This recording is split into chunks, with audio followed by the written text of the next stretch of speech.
देवाने जगावर एवढी प्रीती केली की त्याने आपला एकुलता एक पुत्र दिला, अशासाठी की जो कोणी त्याच्यावर विश्वास ठेवतो त्याचा नाश होऊ नये तर त्याला सार्वकालिक जीवन प्राप्त व्हावे. योहान 3:16 अहो कष्टी व भाराक्रांत जण हो, तुम्ही सर्व माझ्याकडे या, म्हणजे मी तुम्हाला विसावा देईन. मत्तई 11:28 कारण सर्वांनी पाप केले आहे आणि ते देवाच्या गौरवाला उणे पडले आहे. रोमक्रसपत्र 3:23 शास्त्रात असे लिहिलेले आहे की नीतिमान कोणी नाही, एक देखील नाही, समजस कोणी नाही, देवाचा शोध झटून करणारा कोणी नाही, सर्व बहकले आहेत, ते सारे निरुपयोगी झाले आहेत, सत्कर्म करणारा असं कोणी नाही, एकही नाही. रोमक्रसपत्र 3:10-11-12 कारण पापाचे वेतन मरण आहे, पण देवाचे कृपादान आपल्या प्रभू येशू ख्रिस्तामध्ये सार्वकालिक जीवन आहे. योहान 6:23 जो कोणी पाप करीतो तो स्वैराचार करीतो, कारण पाप स्वैराचार आहे. तुम्हाला माहिती आहे की पापे हरण करण्यासाठी तो प्रकट झाला, त्याच्या ठायी पाप नाही.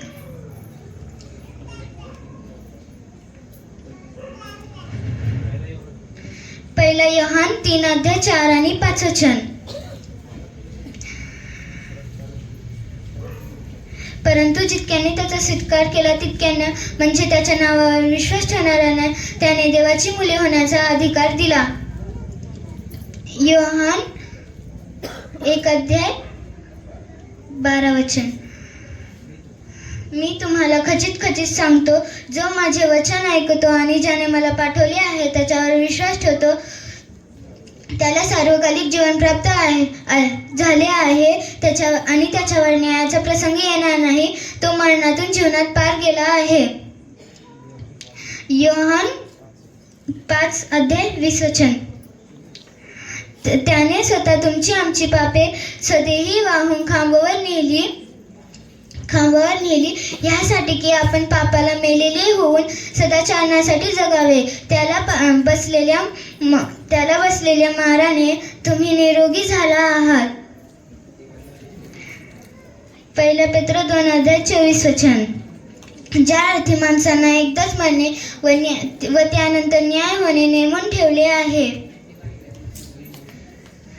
इब्री लोकासपत्र 9:27 आपण एवढ्या मोठ्या तारणाकडे दुर्लक्ष केल्यास आपला कसा निभाव लागेल हे सांगण्याचा आरंभ प्रभूकडून झाला असून ते ऐकणाऱ्यांनी त्याविषयी आपणास प्रमाण पटविले.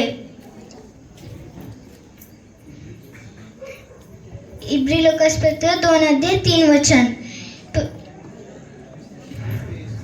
ख्रिस्त येशू पापी लोकांस ताराव्यास जगात आला. हे वचन विश्वसनीय व पूर्णपणे स्वीकारण्यास योग्य आहे. त्या पापी लोकांपैकी मी मुख्य आहे. पहिला तिमोथी 1:12 1:15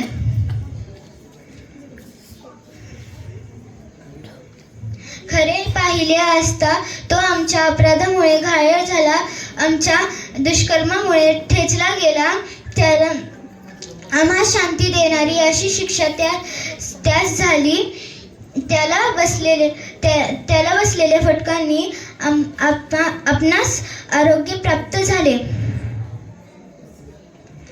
यशाया 53:5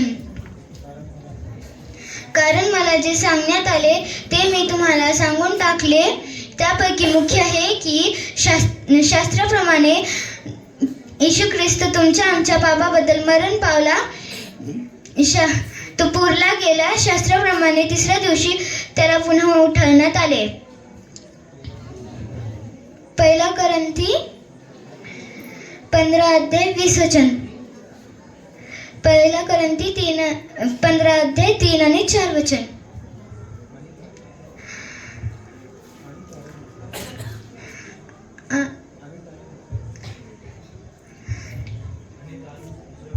आणि तारण दुसरा कोणाकडून नाही, कारण जेणेकरून आपले तारण होईल असे दुसरे कोणतेही नाव आकाशाखाली मनुष्यामध्ये दिलेले नाही.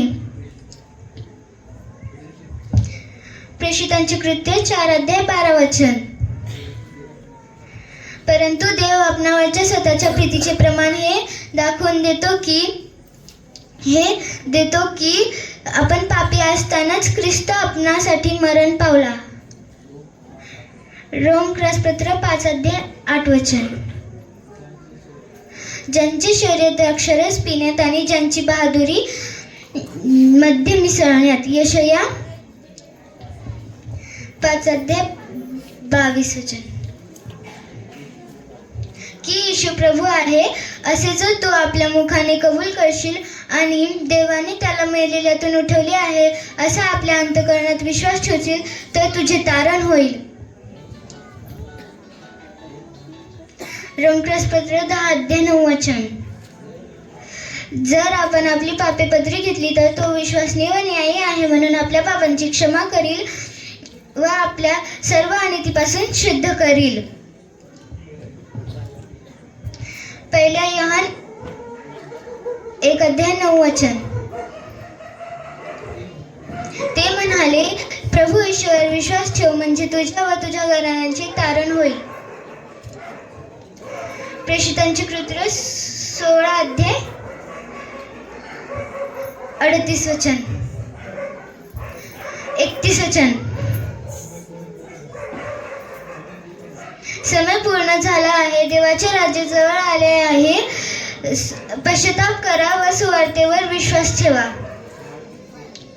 मार्क 1:15. अज्ञानाच्या काळांची देवाने उपेक्षा केली, परंतु आता सर्वांनी सर्वत्र पश्चाताप करावा अशी तो मनुष्यास आज्ञा करतो.